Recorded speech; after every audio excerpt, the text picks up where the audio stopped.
Today we are taking a look at one of the newest additions to Forza. A car we've technically had in the franchise before, yet never quite in this form. Yes, I'm talking about the Alfa Romeo Giulia Gran Turismo Alleggerita Modificata, aka the GTAm. A badge with roots tracing all the way back to the legendary 1965 Giulia Sprint GTA. But enough history, let's jump straight into the hardware upgrades. First up, aerodynamics. We are only adding the front splitter. Why? Because the Giulia stock rear wing is somehow fully adjustable, and the generic Forza rear wing isn't even an option here. The front end actually looks great, even with the Forza arrow, although those canards still look a little goofy in my opinion.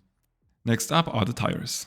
I opted for semi-slicks and I explain later why I decided against full slicks, along with a few other upgrades I skipped. Up front we are running 295s and out back we've got massive 335s.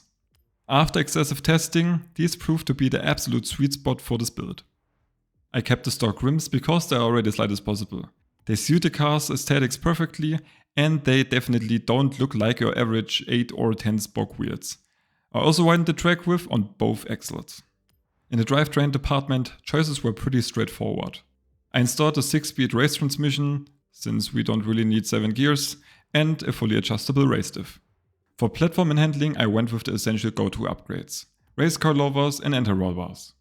This time I also opted for a full race roll cage to maximize chassis stiffness, alongside race weight reduction to shed as many pounds as possible.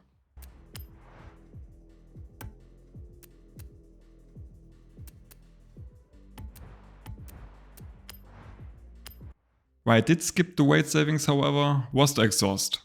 Once I heard how harsh the race exhaust sounded, I knew immediately it wasn't the right choice for this Giulia. After fine-tuning the remaining engine upgrades, we settled at roughly 662 horsepower and 702 Nm of torque, which is more than enough for a rear-wheel drive setup.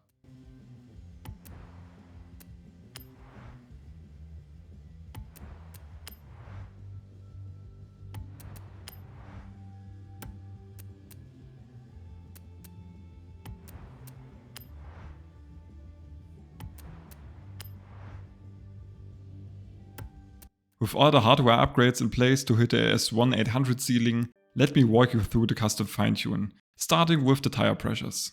We are starting cold at 2.0 bar or 29 to 30 psi to get a warm mid-race pressure of 2.2 to 2.3 bar, which is around 32 to 33 psi.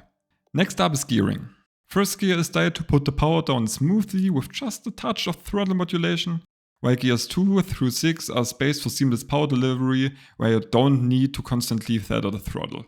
Moving over to alignment. We are running a fair bit of negative camber compared to most builds in Forza Horizon. It's not quite as extreme as what we needed on the Toyota Gia Corolla, but still slightly higher than usual. A tiny amount of toe in at the rear helps stabilize the car on corner entry, while a fairly standard front caster angle lets us back off the camber a bit while maintaining a solid straight line stability. The anti-roll bars are dialed in relatively soft to keep oversteer in check.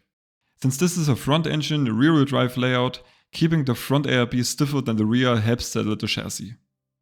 The spring rates are fairly neutral, so they won't dramatically push the car towards understeer or oversteer.